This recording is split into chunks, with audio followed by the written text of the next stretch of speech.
Assalamualaikum warahmatullahi wabarakatuh. Selamat datang Sobat Psikologi. Pada kali ini kita kedatangan cerita dari salah satu teman kita di salah satu kota di Pulau Jawa. Untuk kota, tempat, dan nama-nama tokoh di cerita kali ini sudah saya samarkan.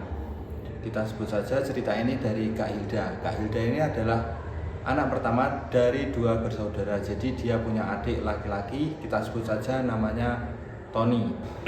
Cerita yang diunggah oleh Kak Hilda kali ini terkait tentang broken home yang ia alami di rumahnya. Ya tahu sendirilah broken home itu seperti apa. Salah satunya seperti KDRT yang dilakukan bapaknya kepada ibunya. Dan kejadian tersebut berulang kali terjadi di depan kedua anaknya, yaitu Kak Hilda dan adiknya tadi, Tony. Bagaimana ceritanya? Simak video ini terus. Awal mula terjadinya permasalahan ini terjadi pada saat si Hilda lulus dari SMA atau lulus dari sekolahnya. Ia memutuskan untuk bekerja ya karena sebuah kejadian, yaitu ketika bapaknya ini kecanduan main judi. Ya, dari main judi ini awal mula permasalahan broken home, KDRT, lingkungan yang toksik pada keluarga ini dimulai.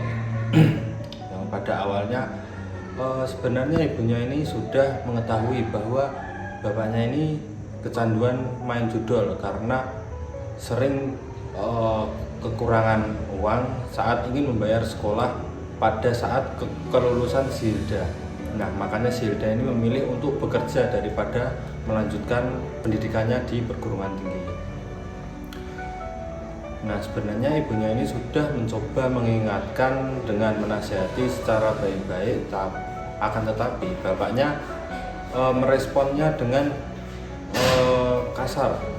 Jadi dia itu sekarang lebih mudah tersulut emosinya, hingga terjadilah kekerasan antara bapak dan ibunya si Hilda.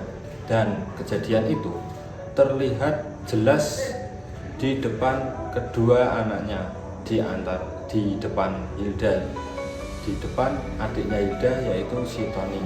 Nah, kejadian ini berulang-ulang, tidak hanya sekali. Nah, dari pengalaman-pengalaman itu si adiknya ini terpengaruhlah di kemudian harinya. Seperti apa? Singkat cerita, pada saat adiknya masuk ke lingkungan sekolah, yaitu SMP, adiknya itu mulai nakalnya itu lebih ke ya wajar nakal anak sekolah sih, tapi berulang-ulang seperti kabur dari sekolah, bolos, merokok di lingkungan sekolah, dan lain-lain sebagainya. Nah, pada satu hari kasus pada adiknya si Hilda ini, si Tony, sudah tidak dapat dikendalikan oleh pihak sekolah. Jadi dari pihak sekolah memutuskan untuk dikeluarkan dari sekolah. Nah, setelah keluar dari sekolah itu adiknya si Tony nganggur lah 1 tahun. Niatnya nganggurnya 1 tahun, habis itu didaftarin sekolah lagi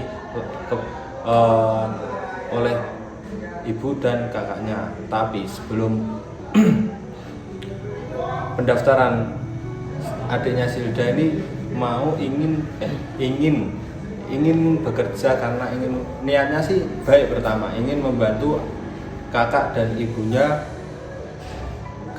ibunya dalam perihal ekonomi. Lama-kelamaan, namanya anak kecil dapat duit itu jadi males buat belajar, buat sekolah. Nah, kemudian satu hari adiknya ini pengen nginep di rumah seniornya katanya. Nah, katanya sih sehari. kemudian ditunggu bolehlah sama ibunya. Setelah itu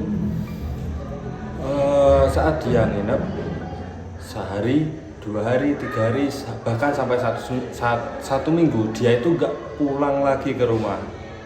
Pas pulang ya dia bawa uang, tapi dia bawa sesuatu lagi nih guys. Bawa apa?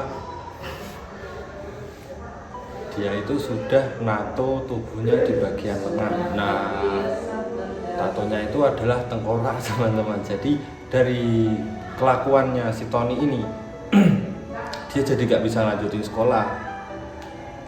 Nah, di rumah pun dia cuma sebentar, habis itu pamit lagi pergi, katanya mau kerja lagi bareng si abang-abang seniornya. Nah, setelah itu hingga 1 bulan nih adiknya nggak pulang-pulang. Nah, dari situ mamanya kan khawatir, ibunya itu khawatir. Ya namanya ibu tetap khawatir sama anaknya.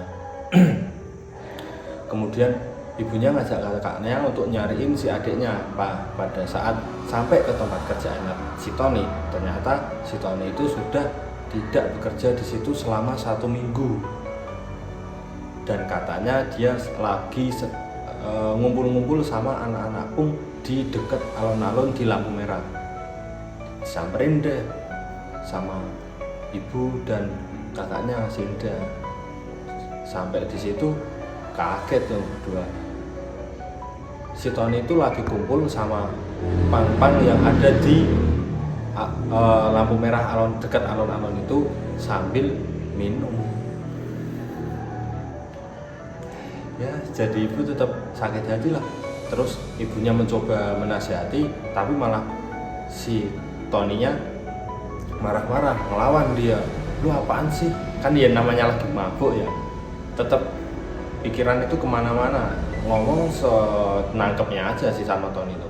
Dia itu ngomong, jawab ibunya, udah ibu bilangin kalau nyari kerja aja, tapi yang bener-bener nggak usah yang aneh-aneh kayak gini deh. Tony nyamut deh. Apaan sih, bacot amat, pulang aja sana. Gini-gini buat rumah juga. Sakit dong hatinya ibunya. Nah, setelah kejadian itu si Tony disuruh pulang deh sama ibunya. Mau dia untungnya, karena dibilangin sama abang-abangnya kalau sama orang tua itu jangan ngelawan. Ya, walaupun teman-temannya Tony ini preman, tapi kalau sama orang tua katanya mereka nggak berani gitu, nggak berani bantah. Jadi malamnya Tony akhirnya pulang. Nah, dari kejadian-kejadian tadi muncullah banyak lagi gebrakan-gebrakan Tony. Mungkin dari gebrakan-gebrakannya seperti mulai nyuri, dia mulai berani begal. Tapi kalau dia dapat masalah dan dia dapat kasus dan dia diincar sama preman-preman di sekitar, dia itu pulang ngadu sama ibunya. Gimana ya? Sok keras, tapi kalau dapat masalah langsung ngadu sama ibunya. Jadi yang setiap Tony dapat masalah, dia itu pulang ngadu. Habis itu yang nyelesain masalah adalah ibu dan kakaknya. Pelajaran yang bisa kita ambil dari kisahnya Mbak Hilda, sebenarnya ini masih part 1. Di part 2-nya baru kita ada penyelesaian yang dilakukan, yang terjadi di kehidupannya Mbak Hilda, Kak Hilda.